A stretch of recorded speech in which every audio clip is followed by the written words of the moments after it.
Assalamualaikum warahmatullahi wabarakatuh. Selamat berjumpa kembali saudara-saudara sebangsa dan setanah air di mana saja saudara berada.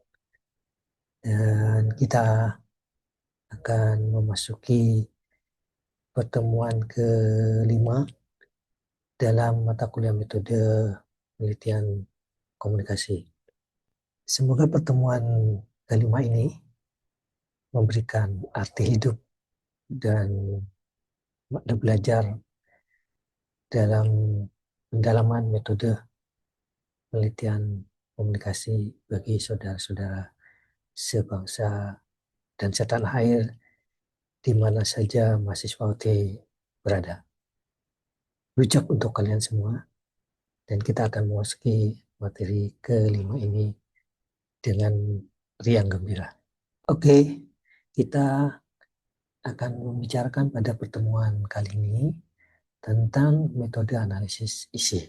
Nah, ini juga bagian penting dari pendekatan metode kuantitatif di dalam mata kuliah metode penelitian komunikasi, dan kita akan mempelajarinya secara lebih padat, jelas, dan ringkas bersama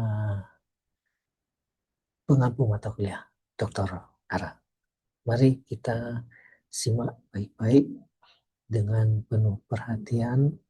Baik, saudara-saudara semua, yang perlu kita pahami bersama untuk mempelajari materi metode analisis isi adalah tentang esensi dasarnya.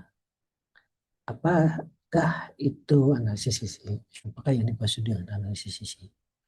Jadi analisis isi adalah pendekatan metodis untuk mempelajari informasi di dalam suatu dokumen, teks, dan bentuk komunikasi lainnya. Nah, peneliti di dalam analisis isi ketika menggunakan metode analisis isi dapat menganalisis keberadaan, makna, dan hubungan kata-kata, tema atau konsep tertentu dalam data. Apa saja datanya? Misalnya berita media massa, konten media sosial, iklan, buku, jurnal, naskah pidato, arsip, lirik lagu, dan sebagainya.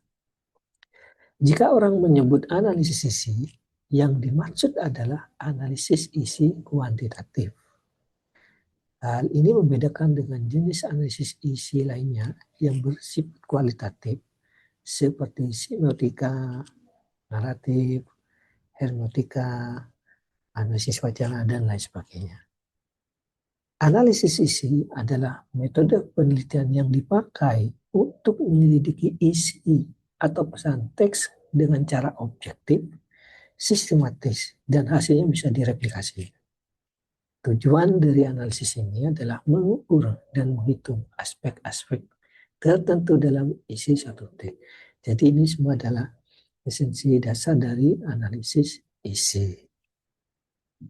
Sekarang kita masuk karakter dari analisis isi. Jadi ini lebih kepada akar filosofisnya ya.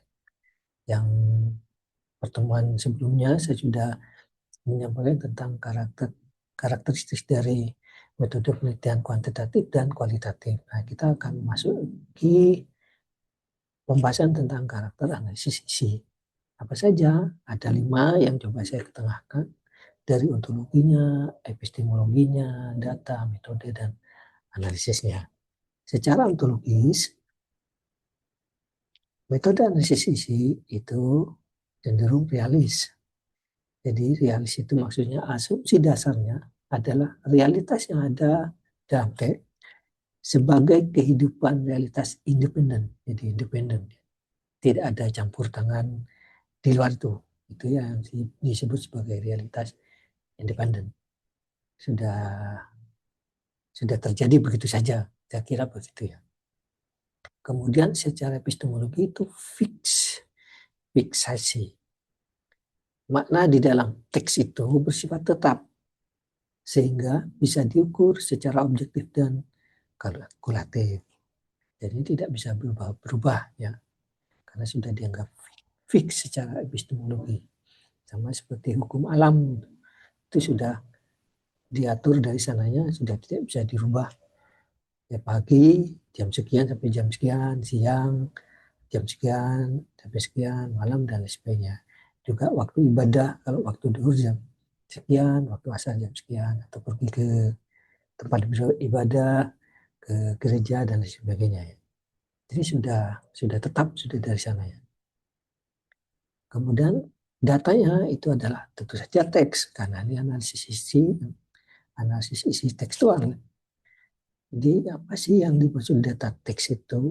Di konten tekstual atau isi-isi yang terkandung dalam kata, konsep, dan tema yang terkodekan melalui informasi tekstual. Jadi terkodekan, sudah terprogram di situ ya. Baik secara pikiran, pengetahuan, dan lain sebagainya. Atau sudah menjadi standar umum. Nah, metodenya jelas kuantitatif, karena sudah disebutkan tadi bahwa ini masuk dalam ranah objektivitas, itu keteraturan, dan karakter kuantitatif sudah saya jelaskan di video sebelumnya, bisa saudara-saudara simak di sana. Kemudian analisisnya biasanya pakai analisis coding ya. Maksudnya itu mengidentifikasi dan mengkategorisasi isi teks yang terpola secara apa adanya. Nanti kita kasih contoh gambarannya tentang analisis coding ya.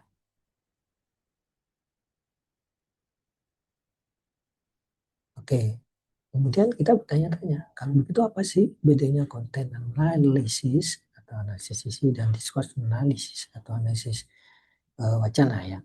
Kalau kita lihat di kiri dan kanan itu ya beda. Kalau konten analisis itu lebih banyak pada teks ya, teks kata, kalimat, susunan paragraf, dan secara lebih ke tekstual ya, tentang informasi ada di dalam dokumen. Ya memang contohnya lebih banyak ke isi, ke konten-konten pemberitaan, lirik misalnya begitu, kemudian status dalam media sosial dan lain sebagainya. Semuanya yang berurusan dengan tekstual. Jelas metodenya itu cenderung kuantitatif. Tapi kalau discourse analisis atau analisis wacana itu studi tentang eh, kebahasaan gitu ya. Jadi ada teks dan konteksnya itu. Tapi ini lebih banyak kebahasaan. Itu juga bisa, percakapan juga masuk di sana, tulisan juga masuk di sana. Gitu. Dan discourse analisis itu biasanya lebih melihat sesuatu yang hidden meaning ya, makna yang tersembunyi di balik teks, di balik bahasa. Jadi memang lebih banyak contoh atau data-data yang dipakai itu adalah bahasa. Berbagai macam bahasa itu sudah masuk di dalam discourse analysis. Itu yang jelas ini metodenya lebih cenderung ke kualitatif. Nah sekarang ini adalah konten analisis ya, yang tadi menggunakan pengkodingan atau pengkodean. Jadi kalau gini kita lihat ini adalah eh, analisis kode. Ada identifikasinya, ada kategorisasinya tentang apa, misalnya tentang kepuasan menonton berbagai iklan di media sosial atau konten di media sosial atau promosi dan lain sebagainya. Jadi ini sudah dipilah-pilah begini. Ada total like-nya, berapa banyak yang like, berapa banyak yang share, berapa banyak yang komen, view-nya, postnya itu memuaskan atau tidak, isi bahasanya, isi konten bahasanya, apakah bahasa Inggris, bahasa Jawa, bahasa Indonesia, bahasa Madura, dan lain sebagainya. Jadi total postnya berapa, waktu mempostingnya kapan, apakah pagi, siang, malam, atau kapan. Nah, saya kira ini hanya beberapa sekilas tentang metode analisis isi. Mudah-mudahan bisa bermanfaat bagi saudara-saudara semua. Terima kasih atas perhatiannya. Mohon maaf atas segala kekurangan. Jangan lupa mengerjakan tugas-tugas yang sudah diberikan kepada saudara-saudara semua, termasuk materi-materi inisiasi, materi pengkayaan, atau materi-materi yang termodulkan sudah disampaikan kepada saudara, yang diberikan dengan sangat luas sekali dan penuh dengan perhatian untuk memberikan materinya, dan itu bisa menjadi bahan-bahan untuk belajar saudara-saudara sekalian yang akan mengerjakan tugas-tugas dan juga di forum-forum diskusi yang sudah disediakan di e-learning Universitas Terbuka. Terima kasih. Wassalamualaikum warahmatullahi wabarakatuh. Tetap semangat, tetap jaga asa, dan jangan lupa bahagia, karena bahagia tidak ada tukunya. Terima kasih.